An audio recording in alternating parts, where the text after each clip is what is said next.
Good morning friends. आज हम देखेंगे शिक्षण सहायक सामग्री के कुछ महत्वपूर्ण टॉपिक्स जो हमारे सीटेट, सीजीटेट, यूपीटेट, आरटेट, एसटेट सभी के इम्पोर्टेंट प्रश्नों का यहाँ पर संग्रह है। कुछ महत्वपूर्ण तथ्य है, आइए पढ़ते हैं। गहन अध्ययन निष्ठ शिक्षण में मौन वाचन किस शिक्षा से प्रारंभ किया जाता उचित है? तो कक्षा 5 से। पठन कौशल में सर्वाधिक महत्वपूर्ण है, जो हम लोग पठन का कार्य करते हैं उसमें सर्वाधिक महत्वपूर्ण अर्थ व अनुमान। सुनने और बोलने के कौशलों के विकास के लिए आवश्यक है परस्पर वार्तालाप। भाषा के सभी रूपों में से सर्वाधिक प्रयोग किसका होता है? मौखिक रूप का। शिक्षार्थी द्वारा किसी विषय पर बोलना या लिखना भाषा के किस पक्ष को उजागर करता है? अभिव्यक्ति को। लिंगुआ फोन कैसा शैक्षिक उपकरण है जो 2016 में आया हुआ है? तो दृश्य है, श्रव्य है। लिंगुआ फोन हम सबको पता है कि यह श्रव्य उपकरण है। इसका जो प्रयोग है शिक्षा के क्षेत्रों में बातों और ज्ञान को सुनने के लिए किया जाता है। दूसरा प्रश्न है, निम्न में से कौन सा शिक्षण का स्तर नहीं है? स्मृति, बोध, चिंतन, वर्णन, जो कि 2018 में आया हुआ है। तो इसमें से शिक्षण के 3 स्तर होते हैं, हम लोग को पता है। स्मृति होता है, बोध होता है और चिंतन होता है, लेकिन वर्णन नहीं होता। तो इसका सही ऑप्शन हो जाएगा ऑप्शन डी, वर्णन।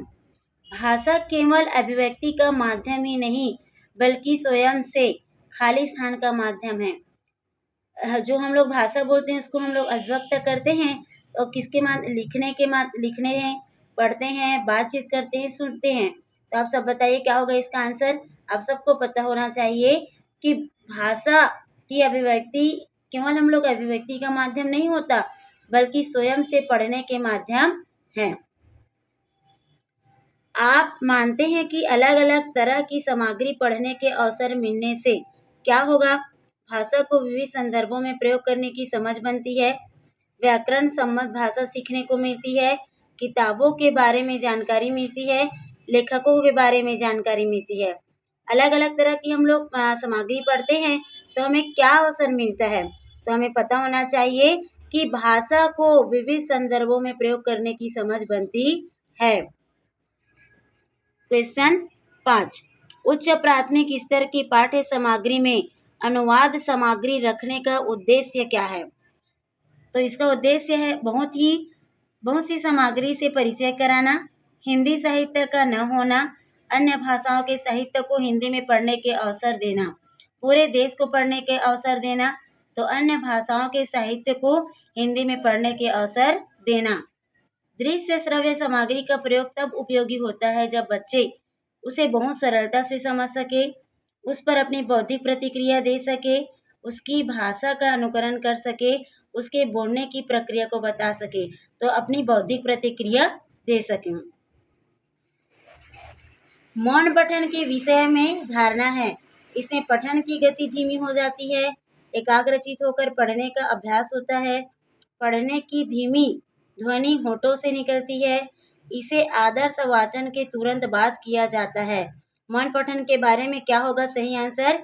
इसे पठन की गति बिल्कुल धीमी हो जाती है, ठीक है, क्योंकि एकाग्रचित होकर इसको पढ़ा जाता है शब्दों के अर्थ को ग्रहण करते हुए, और मौन पठन से स्मरण शक्ति भी बढ़ती है।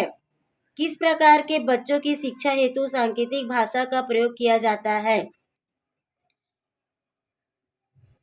तो दृष्टि दोष युक्त बच्चे के लिए, मूक बधिर के लिए, मंदबुद्धि के लिए, इनमें से कोई नहीं। तो हम लोग मूक बधिर बच्चों के लिए उसका उपयोग करते हैं। सांकेतिक भाषा का प्रयोग कब करते हैं? मूक बधिर बच्चों के लिए। सीखने की परिघटना में निम्नलिखित में से कौन आवश्यक घटक है? तो अधिगमकर्ता, आंतरिक अवस्था, प्रेरक, शिक्षक।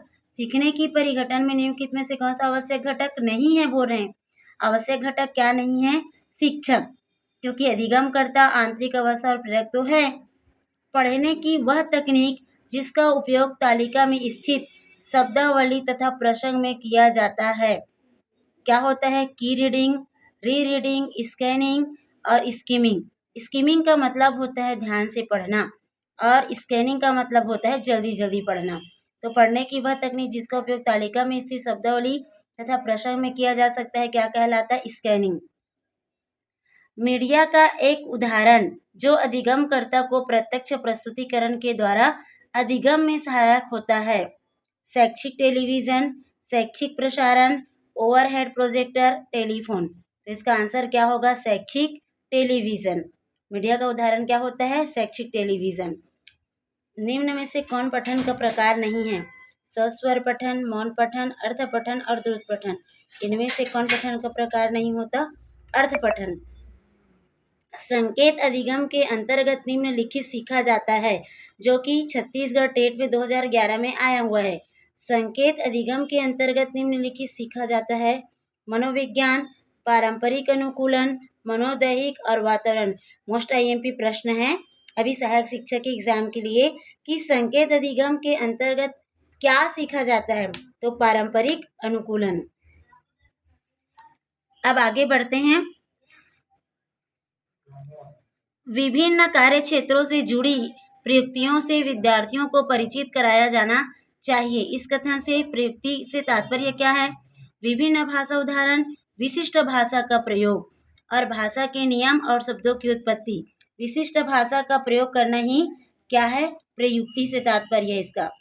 प्राथमिक उच्च स्तर पर हिंदी भाषा शिक्षण में सर्वोपरि महत्वपूर्ण सामग्री क्या है?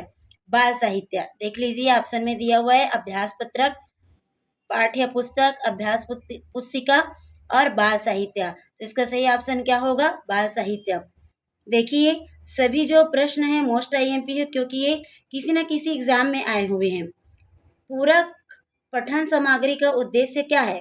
तो भाषा की नियमबद्धता को सिखाना, शिक्षक की सहायता से बच्चों को पढ़ाना लिखाना, द्रुत गति से पठन की योग्यता का विकास करना और सहपाठियों की सहायता से पढ़ना सीखना। तो पूरक पठन होता है द्रुत गति से पठन की योग्यता का विकास करना। बच्चों का भाषाई विकास सर्वाधिक रूप से किस पर निर्भर करता है? आकलन की औपचारिकता पर, संचार माध्यमों पर, पाठ्य पुस्तक पर, समृद्ध भाषा परिवेश पर। तो हमें याद होना चाहिए जो भाषा विकास है हमारे समृद्ध भाषा परिवेश पर निर्भर करता है। भाषा की कक्षा में कहानियाँ क्या होती है? मनोरंजन का साधन, पाठ्य पुस्तक का एक पाठ, विभिन्न प्रकार की भाषाई संरचनाएं और चिंतन विकास की संभावनाएं लिए होती है। भाषा कौशल के विकास का एकमात्र साधन है। तो भाषा की कक्षा में क्या होता है? विभिन्न प्रकार की भाषाई संरचनाएं और चिंतन विकास की संभावनाएं लिए हुए होती है। ये सीटेट 2013 में आए हुए हैं। इस प्रकार हमारा प्रश्न है भाषा की कक्षा में समाचार पत्र पत्रिकाओं का उपयोग यह सुनिश्चित करता है। तो इस प्रश्न का सही आंसर क्या होगा? आप सब इसको देखिए। आज क्लास में इतना ही। धन्यवाद।